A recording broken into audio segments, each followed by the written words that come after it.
Saudações, aqui é Roberto Giovanaz, diretamente da Associação Outro Porto Indústria Criativa, e começa agora mais um Diálogos de Cinema, o podcast do ecossistema audiovisual Região Sul.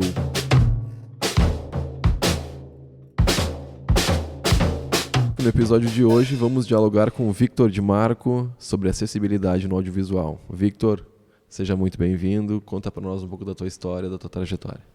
Oi, tudo bom? Muito feliz de estar aqui. Eu sou o Victor Di Marco, eu tenho 29 anos recém-feitos. Venho do audiovisual desde 2018, na verdade, quando eu fazia artes visuais. Daí comecei a inclinar mais para o lado da videoarte, da performance, e acabei me encontrando no cinema, assim. E aí, desde lá, começa, então, minha pesquisa sobre...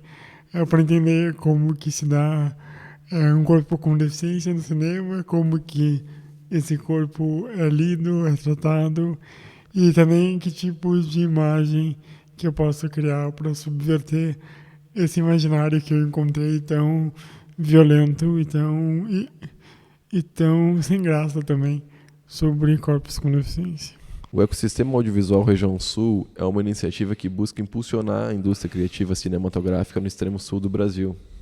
As atividades são realizadas com recursos da Lei Paulo Gustavo, Procultura RS, Secretaria da Cultura do Estado do Rio Grande do Sul, Instituto Estadual de Cinema, Ministério da Cultura e Governo Federal. O Ecossistema Audiovisual Região Sul é uma realização Campos Neutrais Produções e cursos de cinema da Universidade Federal de Pelotas. Vitor, eu gostaria que tu falasse um pouco sobre essa tua pesquisa, esse teu estudo, né? Que é um panorama, mais ou menos, dos corpos com deficiência no cinema, né? Sim. Eu comecei a fazer essa pesquisa de modo muito intuitivo, assim, lá em 2020, na pandemia, assim, que eu comecei a querer entender como que esses nossos corpos eram lidos, né, no cinema e como... Porque acho que é isso também, né? A gente ainda está engatinhando, eu acho, para entender, embora tenha muitas teorias, né? Mas a gente ainda está engatinhando para entender qual é o papel do cinema, principalmente no atual contexto do Brasil, né? Eu acho que ali, principalmente quando a gente tem a virada do século XIX para o século XX, né? Que é quando a gente começa a ter uma câmera fotográfica e a gente começa a conseguir se ver em uma arte, né? A gente não vê mais uma representação da gente, a gente se vê, né?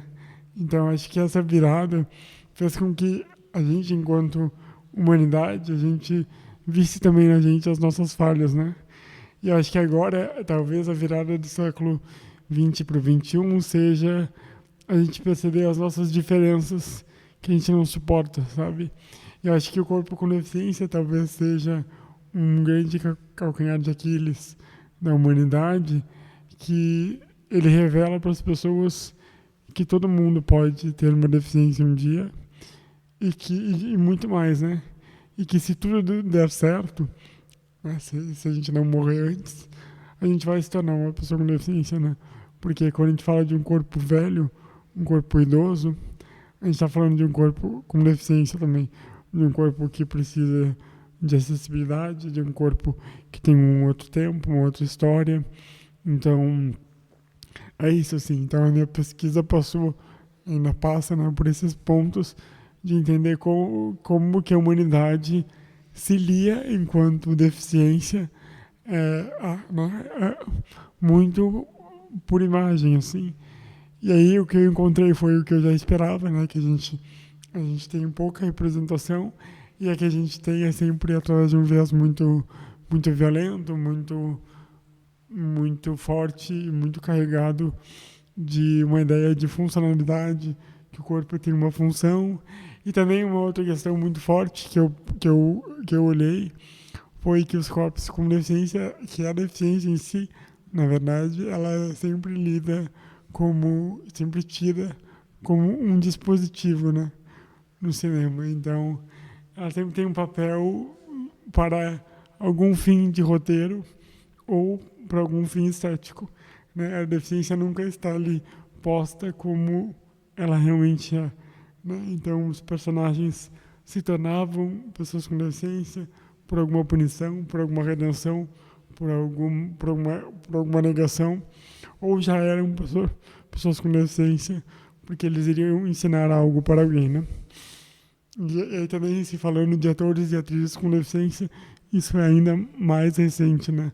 A gente ter a oportunidade da gente contar as nossas histórias com os nossos corpos. Então, foi isso, assim, foi uma pesquisa que eu fiz de, assim, 5 anos também, e também a partir de uma prática minha e de uma reivindicação estética que eu tenho, que é das pessoas perceberem a deficiência enquanto uma inteligência, né? Eu costumo falar que um corpo com deficiência faz coisas que nenhum outro corpo faz, né? Então, quem é que dita o que é uma inteligência e o que é uma falta de capacidade?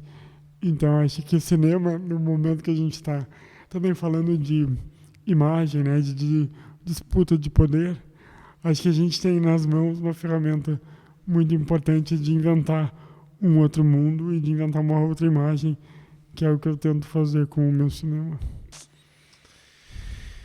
E, Vitor, como é que é ser um ator, um diretor DEF nesse cenário brasileiro? Então, ser um ator com deficiência é muito complexo, assim. Acho que a gente tem que estar sempre se colocando e se provando muito mais, né? Não há... Eu gosto muito de pensar que assim, né, não há prêmio que nos coloque à frente de coisas, né? Sei lá, se eu for pensar só no cenário aqui em Gaúcho, né? Eu já ganhei 2 vezes prêmio de melhor ator no Festival de Cinema de Gramado, né? Isso não me rendeu nada aqui no estado. Então, é sempre muito ingrato, porque é sempre essa lógica de que não importa muito o que a gente faça, é sempre a gente por a gente, né? Nos meus filmes também, sempre...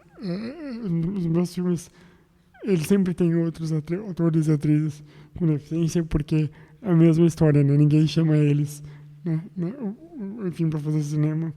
O próprio fato de eu me colocar enquanto diretor também acaba sendo uma denúncia de que eu me tornei diretor por querer ser ator e não ter oportunidade.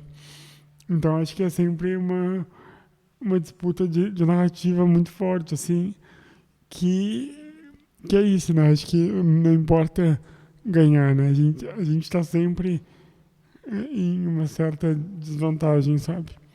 E ainda o mercado é muito complexo, porque por mais que se tenha, principalmente na Paulo Gustavo, que houveram políticas públicas, né, de inserção de pessoas com deficiência nos projetos, as pessoas elas não chamavam, né, pessoas com deficiência para fazer os projetos, né, chamavam para fazer acessibilidade.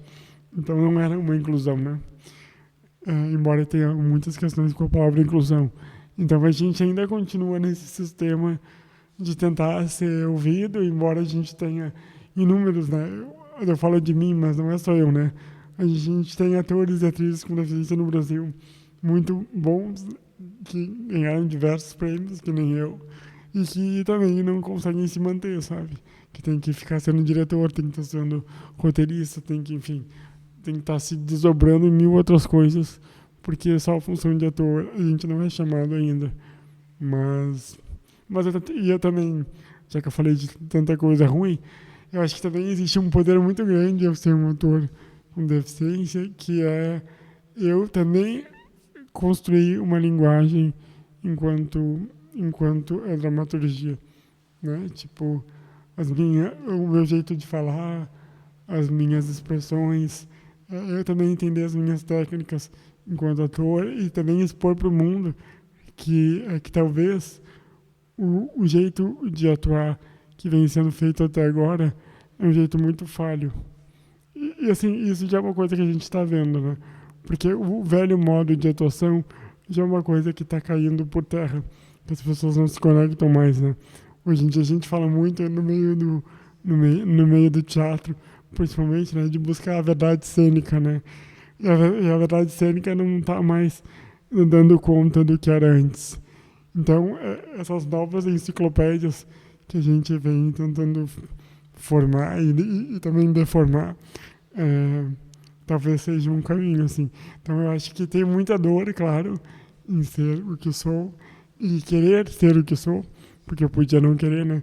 Então acho que a dor é em querer ser o que sou, a dor é em querer bancar o que eu quero ser. Mas também existe um grande prazer em querer bancar o que eu sou, sabe? Acho que é esse meio termo, assim. E eu queria que tu, para finalizar, que tu falasse um pouco sobre o teu projeto que tu tá trabalhando de longa-metragem, que tá em processo de montagem. Sim, o London é meu primeiro longa de ficção. A gente ganhou ele no edital do FAC 2022, que foi o primeiro edital que teve políticas públicas para pessoas com deficiência. Então, esse longa vai ser o primeiro longa gaúcho dirigido por uma pessoa com deficiência na história do cinema gaúcho. E o London, ele conta a história do London, que é um menino que tem uma deficiência, que ele trabalha numa espécie de boate de fetiche e de BDSM, que ele administra com outros 2 amigos que também têm deficiência. E no meio disso tudo, ele tem a chance de saber a origem e o futuro da deficiência dele por meio de um exame médico. E aí ele vai ter que ver o que ele vai fazer, né? Então o filme, ele segue essa minha pesquisa entre o cinema queer, né, da sexualidade, e também o cinema feito por pessoas com deficiência, que é também os limites que a medicina opera nesse corpo, né? E o que dá quando a gente mistura sexo e medicina num corpo que já foi tão violentado. E também isso que a gente estava falando antes, né? A dor e também o prazer de tu poder negar algo que não faz sentido para ti, né? Que é o que eu espero que as pessoas saiam do filme também, com esse sentimento. Bom, Vitor, queria agradecer muito a tua presença aqui no laboratório, agradecer a tua presença também aqui no podcast. Muito obrigado. Esse conteúdo foi gravado aqui na Outro Porto Indústria Criativa e faz parte do Laboratório Audiovisual Região Sul, uma incubadora que desenvolve projetos audiovisuais ambientados no extremo sul do Brasil. Se gostou do episódio, compartilhe nas redes sociais ou envia para alguém que também pode gostar. E segue a gente lá em @audiovisual Região Sul. Obrigado e até a próxima.